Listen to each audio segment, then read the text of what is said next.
Hey everyone, welcome back to the channel. This episode is all about getting that perfect sparkler exit shot. And there's a few things we have to think about before we even begin to take pictures. First and foremost, we're going to be talking about direction. And that goes for how we direct not only our bride and groom, but also everyone who is there participating in this particular event. Now, typically sparkler exits happen towards the end of the day. And we have to be conscious of who is going to be participating. We like to keep the group rather small, usually just a few close family members and maybe members of the bridal party. And we also have to be conscious of who is participating and how much they may or may not have had to drink. This is an exercise where you don't want to take risks, so we have to be super careful. Obviously, safety should be number one for your clients. And so those are things to consider. Keep an eye out for anyone who maybe has had a little bit too much fun. Perhaps find a way to get them involved, but in maybe non-direct way. Also, I know I mentioned the sparkler exit typically happens towards the end of the day. Obviously, you want it to be dark outside, but I will make note that we try our best to not do this shot at the very end of the wedding.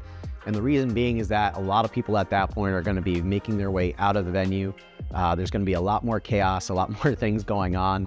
And you really want this to be as less chaotic as possible. That's why we like to maybe, have just that private small group of guests come out, usually right after cake cutting, because there's still a little bit of time for partying. And while people are out there dancing, we'll sneak away with that group that we need, get the shot done, and then get that bride and groom right back in to finish partying for the rest of the night. That's going to be your best bet. If you wait till the end of the day or of the party itself, I tell you, you're going to have a lot more trouble trying to get that shot set up. So keep that in mind. When it comes to, directing your couple in particular, you want to set them up in a way so that they are going to be walking through this aisle of sparklers. So we usually will arrange 2 lines, 1 on each side. We want to make sure there's enough space, and we want to instruct our participants to hold their sparklers up way high and not necessarily out and over, just so that we're not getting too close to the dress or anything like that. We don't want any unfortunate mistakes. So lining up with enough space to give your couple room to move through the scene. And then in addition to that, we want to make sure that they're moving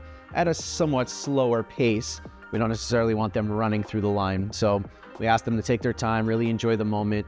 Oftentimes we'll give them sparklers to hold as well. It's not a necessity, but it does kind of add a little bit of more fun to the mix when they're, kind of got their hands on the sparklers doing the same thing that their guests are doing as well. So, nice and slow, we direct them. We tell them to, give us a couple looks to camera. We'll be directing them out loud in the moment, when to kiss, when to do those things. So it's important to, have a plan in place, because some sparklers do burn quicker than others.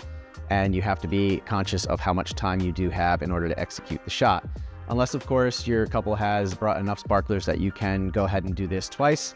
If not, then you really got to be on top of things in order to execute it on the first try.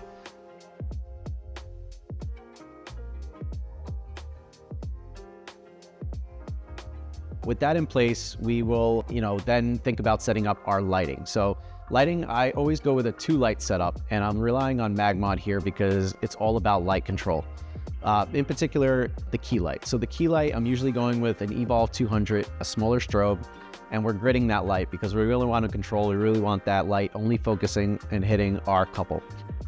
So that we'll also often gel with a CTO, whether it's a quarter or a half. It depends on the situation.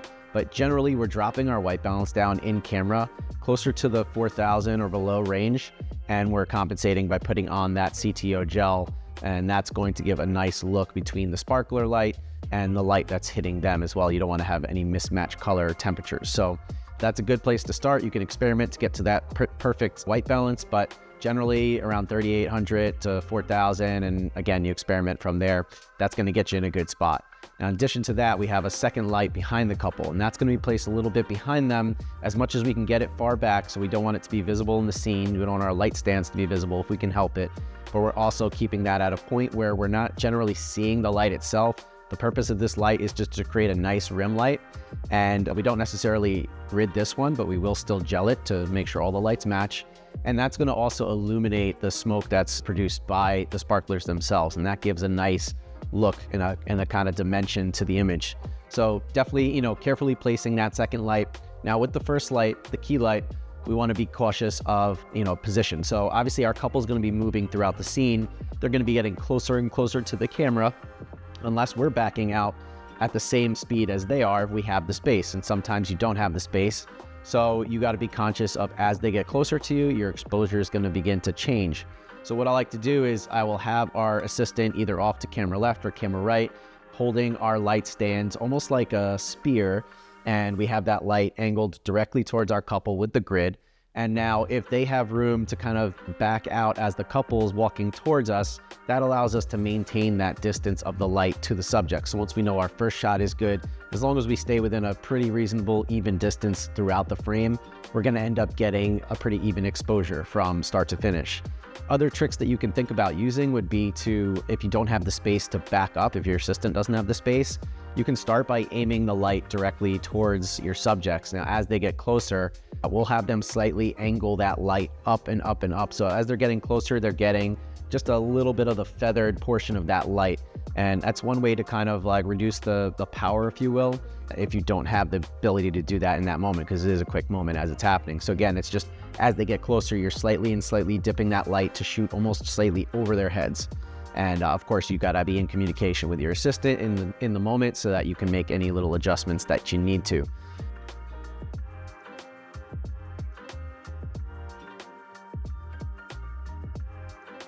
And finally, you wanna make sure obviously that your camera settings are correct. So, I looked at some of the images we've done in the past, and there's definitely some trends here. Usually I'll have the ISO fairly elevated. So we're looking at anywhere from 2000 to 3200 as a starting point. It all depends again on the ambient light you have available to you, but I like to go up there at the higher end of the ISO spectrum just so that I can think about including with my key light, having it set to just a little bit of a lower power. I want to be able to fire off a lot of frames, and I don't want to have to worry about the light recycling and taking longer to recycle when it's at the higher power. So I like to have light power down as low as I possibly can get it while still giving me that good result. And so that's why I bring the ISO up. Your shutter speed should be more or less around 1/60th of a second to 1/200th of a second. We want to make sure we're freezing the action. And again, not really going above into high speed sync. You can, but I'd rather just stay 200th of a second or 1/60th of a second. There are some instances where I did notice I shot at 1/25th of a second. Ultimately, it's important to do some testing ahead of time so that you know where that sweet spot's going to be for that particular scenario.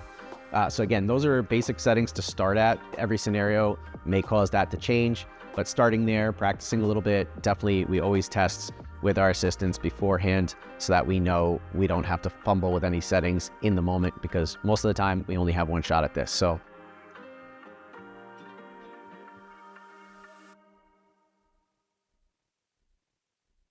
using that combination of good direction with your subjects and with your subjects' friends and family, getting that light setup in place so you don't have to think about it, good communication with your assistant, and also finally good camera settings so that you have the best opportunity to go ahead and create some amazing shots for your couples.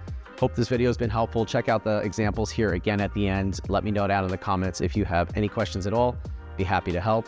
Look forward to seeing you guys out on the next video, which is going to be all about a particular image we created at a venue where we were shooting from up high, down below, composite images where AI actually really came in and helped us out, and I'll explain why in that video. So stay tuned for that one coming up next. I hope you guys have a great rest of the week, and we'll see you soon.